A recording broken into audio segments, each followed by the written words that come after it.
ഈ കാണുന്ന കാറിന്റെ വില ഏകദേശം 177 കോടി രൂപയാണ്. ഇതിന്റെ എഞ്ചിന് മാത്രം ഏകദേശം 80 to 120 കോടി രൂപ വിലയുണ്ട്. ഇനി അഥവാ ഇത് എവിടെയെങ്കിലും പയ്യെ ഇടിച്ചാൽ തന്നെ അത് നന്നാക്കാൻ വേണ്ടി ഏകദേശം 3 ലംബോർഗിനി ഹുറൈക്കാന്റെ പൈസ വേണ്ടി വരും. അത്രയ്ക്ക് എക്സ്പെൻസീവ് ആയിട്ടുള്ള ഒരു മോട്ടോർ സ്പോർട്ടാണ് ഫോർമുല 1 എന്ന് പറയുന്നത്. ഇതൊക്കെ കേൾക്കുമ്പോൾ ഒരു സാധാരണ ആൾക്ക് ചോദിക്കാവുന്ന ഒരു ചോദ്യമാണ്, എന്തുകൊണ്ടാണ് ഇതിന് ഇത്ര അധികം വില വരുന്നത്?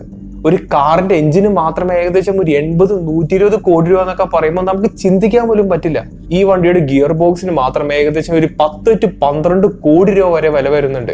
ഇതിൽ ഉപയോഗിച്ചിരിക്കുന്ന സസ്പെൻഷൻ സിസ്റ്റത്തിനാവട്ടെ ഏകദേശം ഒരു 5 to 6 കോടി രൂപ വില വരുന്നുണ്ട്. അതുമാത്രമല്ല ഇതിനകത്ത് ഉപയോഗിച്ചിരിക്കുന്ന സ്റ്റിയറിംഗ് വീലിന് മാത്രം ഒരു 50 to 70 ലക്ഷം രൂപ വരെ വില വരുന്നുണ്ട്.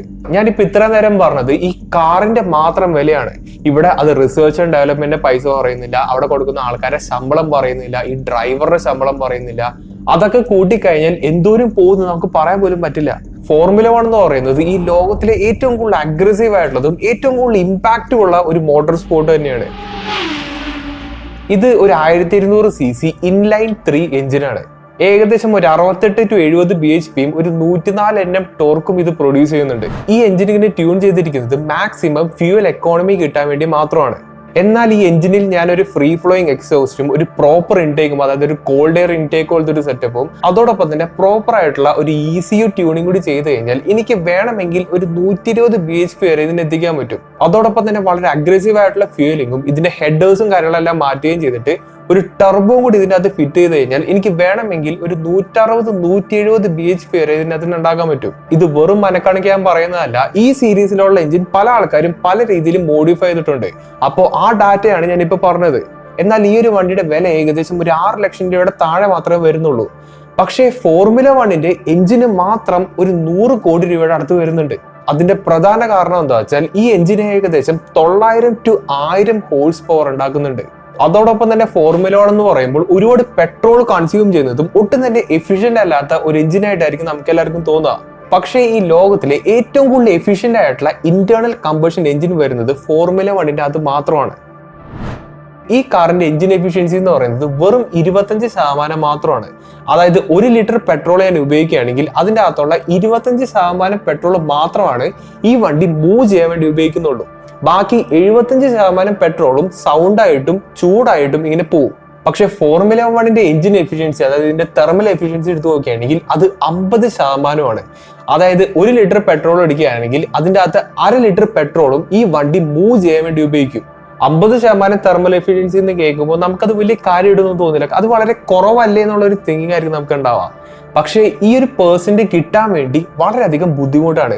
50% എന്ന തെർമൽ എഫിഷ്യൻസി എത്തിക്കാൻ വേണ്ടി മാത്രമാണ് ഈ എഞ്ചിന് ഇത്ര അധികം കോടി രൂപ വരുന്നത്.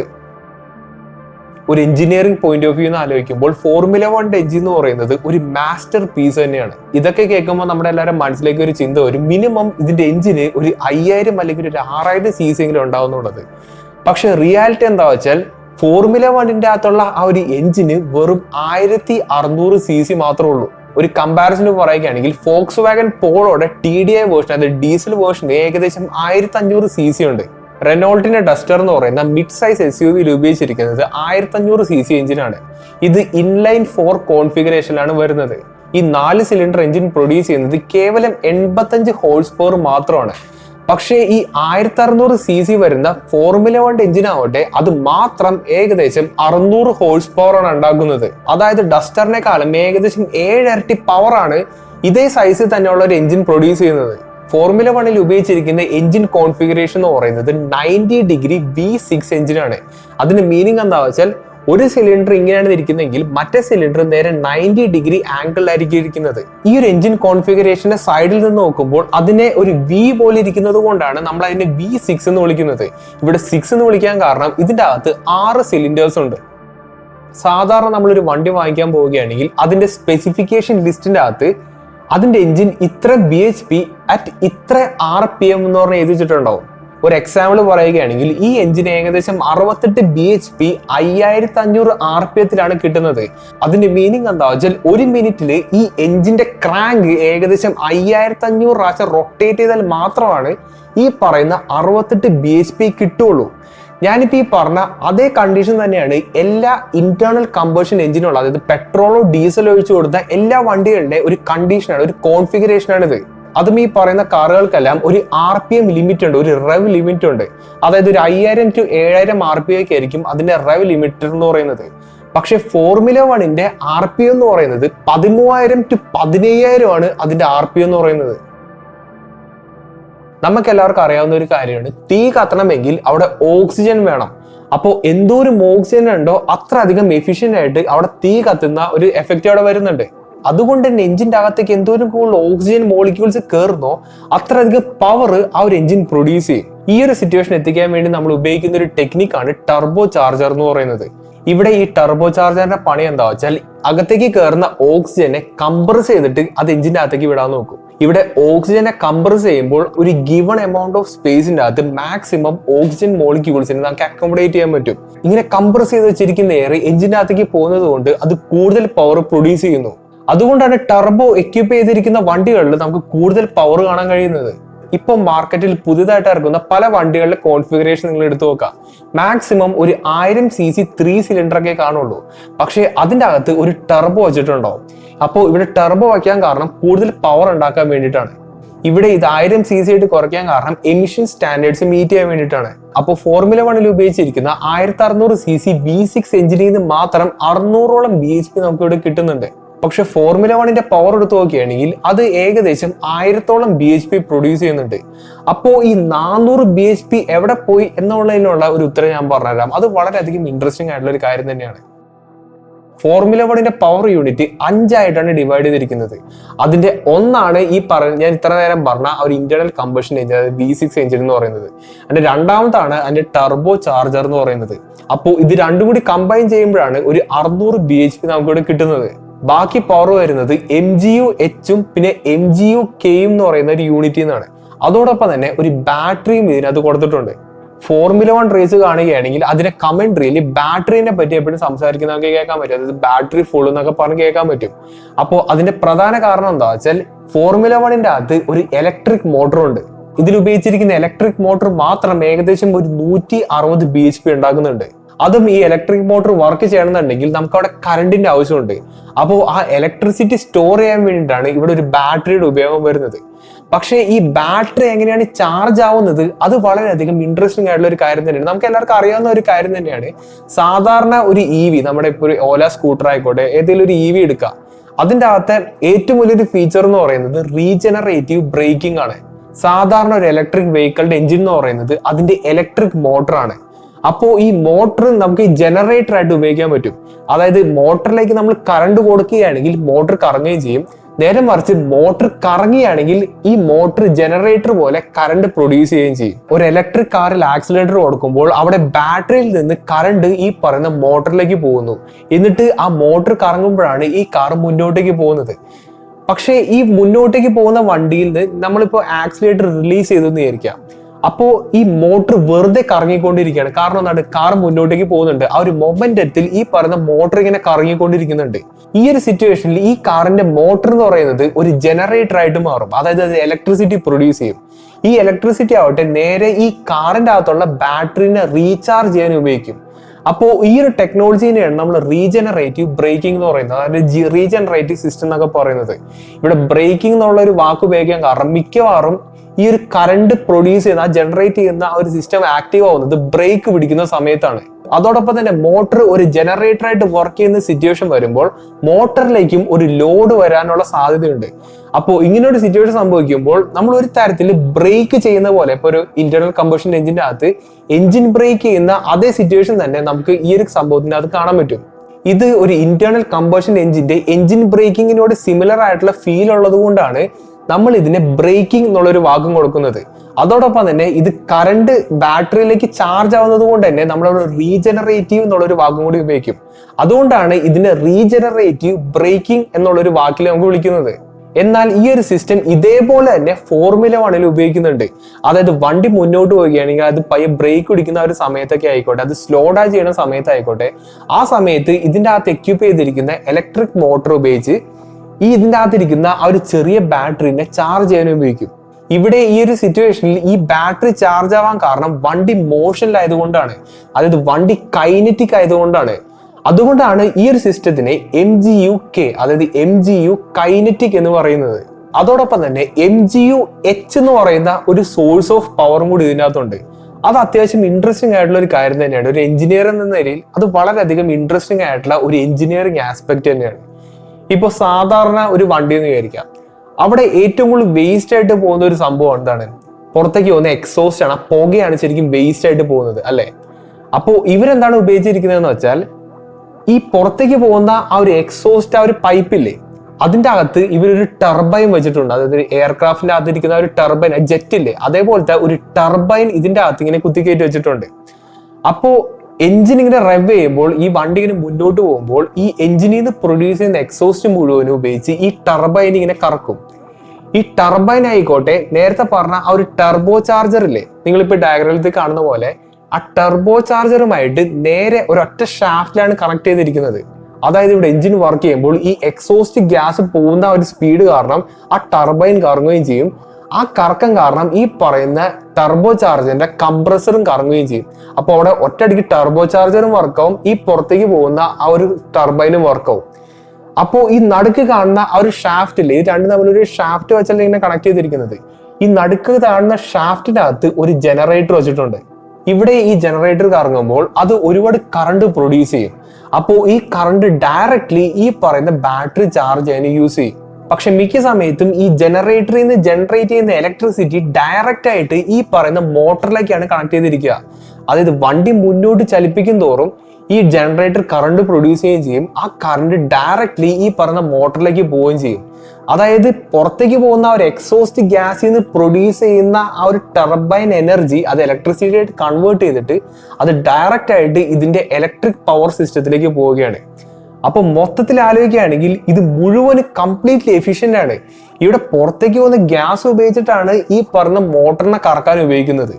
അതായത് ഇവിടെ ഒന്നും തന്നെ വേസ്റ്റ് ആയിട്ട് പോകുന്നില്ല. ഇത് കേൾക്കുമ്പോൾ നിങ്ങൾക്ക് ചിലർക്കൊക്കെ ഒരു സംശയം ഉണ്ടായിരിക്കും, ഇതിൻ്റെ അകത്ത് ഉപയോഗിച്ചിരിക്കുന്ന ഇലക്ട്രിക് മോട്ടറിന്റെ പവർ എന്ന് പറയുന്നത് 160 bhp ആണ്.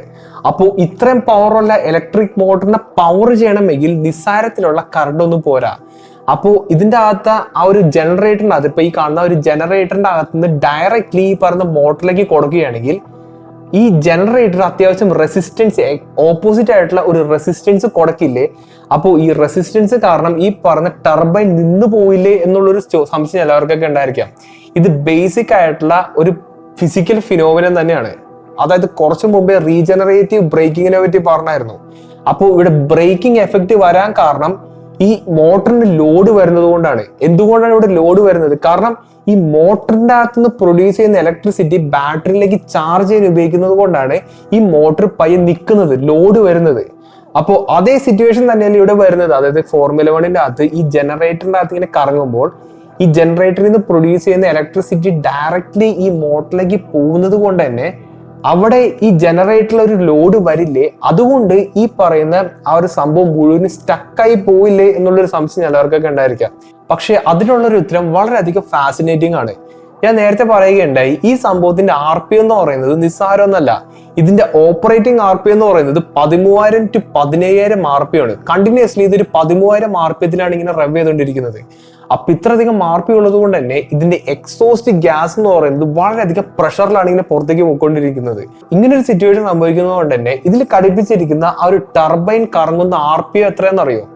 1,50,000 RPM ഈ ടർബൈൻ കറങ്ങുന്നത്. അത് ഇൻസെയിൻലി ഫാസ്റ്റ് ആണ്. പക്ഷേ ഈ ഒരു എഞ്ചിന്റെ കംപ്രസറിന് ഇത്ര അധികം RPM ആവശ്യമില്ല, 1,50,000 RPM ആവശ്യമില്ല. അപ്പോ എക്സ്ട്രാ വരുന്ന RPM അവരെന്താണ് ശരിക്കും ഉപയോഗിക്കുന്നത് വെച്ചാൽ ഈ പറയുന്ന ജനറേറ്റർ കൺസ്യൂം ചെയ്യും. അതായത് ജനറേറ്റർ ലോഡായിട്ട് കൺസ്യൂം ചെയ്യും. അതായത് ഇപ്പൊ 1,50,000 RPM എന്നുള്ളത് ചിലപ്പോൾ ഒരു യൂസബിൾ ആയിട്ടുള്ള RPM ആയിട്ട് കൺവേർട്ട് ചെയ്തിട്ട് ബാക്കിയുള്ള RPM, അതായത് റെസിഡ്യൂവൽ ആയിട്ട് വരുന്ന RPM ഈ പറയുന്ന ഇലക്ട്രിസിറ്റി ആയിട്ട് കൺവേർട്ട് ചെയ്യാൻ വേണ്ടിയിട്ടുള്ള ലോഡായിട്ട് ഇത് ഉപയോഗിക്കും.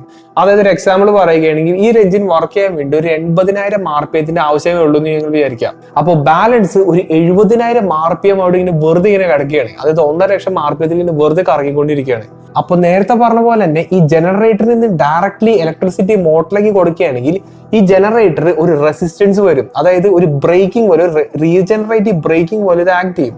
എന്നാൽ ഈ ജനറേറ്റർ കറങ്ങിക്കൊണ്ടിരിക്കുന്നത് ഏകദേശം 1,50,000 RPM കൂടിയാണ്.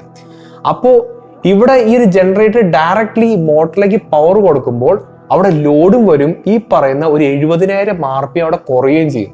അതിന്റെ മീനിങ് എന്താ വെച്ചാൽ ഇപ്പോൾ ഇവിടെ ടർബൈൻ റൊട്ടേറ്റ് ചെയ്യുന്ന RPM എന്ന് പറയുന്നത് കേവലം 80,000 RPM മാത്രമാണ്. ഈ 80,000 RPM ഈ പറയുന്ന ഫുൾ പവർ ഇതിന് കിട്ടുകയും ചെയ്യും. ബാക്കി 70,000 RPM ആ ഒരു റിഡക്ഷൻ ആണ് ശരിക്കും ഇലക്ട്രിസിറ്റി ആയിട്ട് കൺവേർട്ട് ചെയ്ത് നേരെ മോട്ടറിലേക്ക് പോകുന്നത്. അപ്പൊ മോട്ടറിലേക്ക് നമ്മൾ പവർ കൊടുക്കുകയും ചെയ്യും. അപ്പോൾ ഇത് മുഴുവനും കൂടി ഇങ്ങനെ നമ്മൾ കമ്പൈൻ ചെയ്ത് ആലോചിക്കുകയാണെങ്കിൽ ഈ ഒരു സംഭവത്തിന്റെ അകത്ത് ഏകദേശം 900 to 1000 bhp ആണ് പ്രൊഡ്യൂസ് ചെയ്യുന്നത്. അതുകൊണ്ടാണ് ഈ ഒരു സംഭവം ടെക്നിക്കലി ഇത്ര അധികം ഇംപ്രസീവ് ആയിട്ടുള്ള ഒരു കാര്യം ഞാൻ പറയുന്നത്. ഇവിടെ എവിടെ നിന്നൊക്കെ എങ്ങനെ പവർ നമുക്ക് എടുക്കാൻ കഴിയുന്നോ അതെല്ലാം ഇവരിങ്ങനെ ഊറ്റിപ്പിഴിഞ്ഞെടുക്കുന്നത് പോലെയാണ് ശരിക്കും ഇവർ ഇതിനകത്ത് ഉപയോഗിച്ചിരിക്കുന്നത്. ഒരു ഹോഴ്സ് പവർ എങ്കിൽ ഒരു ഹോഴ്സ് പവർ അത് എവിടെ എങ്ങനെ അവർക്ക് കിട്ടാം അതാണ് ഇവർ നോക്കുന്നത്. അപ്പോൾ ഇതൊക്കെ കേൾക്കുമ്പോൾ നിങ്ങൾക്ക് എല്ലാവർക്കും വേറൊരു ചോദ്യം ഉണ്ടായിരിക്കും, ഇത്ര അധികം പവർ പ്രൊഡ്യൂസ് ചെയ്യുന്ന ഈ ഒരു എഞ്ചിന്റെ അകത്ത് ഉപയോഗിക്കുന്ന പെട്രോൾ എന്ന് പറയുന്നത് ഒരു ഏവിയേഷൻ ഫ്യൂവലോ അല്ലെങ്കിൽ ഹൈ പെർഫോമൻസ് ഫ്യൂവലോ, അതായത് F1 ഉപയോഗിക്കുന്ന ഒരു സ്പെസിഫിക് ഫ്യൂവൽ ആയിരിക്കും നമ്മൾ എല്ലാവരും വിചാരിക്കാം. പക്ഷെ അത് അങ്ങനെയല്ല. ഇതിന്റെ അകത്ത് ഉപയോഗിക്കുന്ന ഫ്യൂവൽ എന്ന് പറയുന്നത് നമ്മുടെ സാധാരണ ഹൈ ഒക്ടേൻ E10 പെട്രോൾ ആണ്, അതായത് 10% എത്തനോൾ ഉള്ള പെട്രോൾ ആണ്. പക്ഷെ എന്തൊക്കെ പറഞ്ഞാൽ ഫോർമുല 1 എന്ന് പറയുന്നത് കുറച്ചധികം കൂടുതൽ എക്സ്പെൻസീവ് ആയി പോയില്ലേ എന്നുള്ളൊരു സംശയം നമുക്ക് എല്ലാവർക്കും ഉണ്ടായിരിക്കും. പക്ഷെ അതിനും അവർക്കൊരു ഉത്തരവുണ്ട്. ഉത്തരം എന്നല്ല, അത് അത്യാവശ്യം നല്ലൊരു കാര്യം തന്നെയാണ്. കാരണം ഫോർമുല 1 എന്ന് പറയുന്നത് ഒരുപാട് വർഷങ്ങളായിട്ട് ഇങ്ങനെ കണ്ടിന്യൂ ചെയ്തുകൊണ്ട് പോകുന്ന ഒരു മോട്ടോർ സ്പോർട്ടാണ്. അതിൻ്റെ അകത്ത് ഉപയോഗിച്ചിരിക്കുന്ന ടെക്നോളജി എന്ന് പറയുന്നത് നമ്മളെ കൊണ്ട് ചെയ്യാൻ പറ്റുന്ന, മാനുഷികമായിട്ട് നമ്മുടെ ടെക്നോളജി ഉപയോഗിച്ച് ചെയ്യാൻ പറ്റുന്ന പരമാവധി ടെക്നോളജി അതിൻ്റെ അകത്തുണ്ട്. അതായത് ഇന്റേണൽ കമ്പഷൻ എഞ്ചിന്റെ മാക്സിമം ടെക്നോളജി അതിനകത്തുണ്ട്. ഇതിനപ്പുറം നമ്മുടെ ലോകത്തിൽ ഇല്ല. അങ്ങനത്തെ ഒരു ടെക്നോളജിയാണ് ഫോർമുല 1 അകത്തുള്ള എഞ്ചിനിൽ ഇരിക്കുന്നത്. അപ്പോൾ ഇതിന്റെയൊക്കെ ഗുണം എന്താ വെച്ചാൽ ഇവര് ഇത്ര അധികം കോടി രൂപ മുടക്കി റിസർച്ച് ആൻഡ് ഡെവലപ്പ് ഒക്കെ ചെയ്ത് ഡെവലപ്പ് ചെയ്യുന്ന എഞ്ചിൻസിന് അത് ഉപയോഗിക്കുന്ന ടെക്നോളജി ഇല്ലേ, അത് ചെറിയ രീതിയിൽ നമുക്ക് സാധാരണ വണ്ടികളിലൊക്കെ ഇംപ്ലിമെന്റ് ചെയ്യും. ഫോർമുല 1 ഉപയോഗിച്ചിരിക്കുന്ന ടെക്നോളജി കാരണം ഏകദേശം 50% ആണ് ഇവിടുത്തെ തെർമൽ എഫിഷ്യൻസി വരുന്നത്. ചിലപ്പോൾ ഒരു 75 വർഷങ്ങൾ കഴിഞ്ഞാൽ സാധാരണ നമ്മൾ ഉപയോഗിക്കുന്ന കാറുകളിലെല്ലാം ഈ പറയുന്ന സെയിം ടെക്നോളജി ഉണ്ടായിരുന്നിരിക്കാം. അതിനു വേണ്ടിയിട്ട് മാത്രമാണ് ഫോർമുല 1 ഉപയോഗിക്കുന്ന പെട്രോളും സാധാരണ പമ്പിൽ പോയി കിട്ടുന്ന പെട്രോളും സെയിം ആക്കി വെച്ചിരിക്കുന്നത്.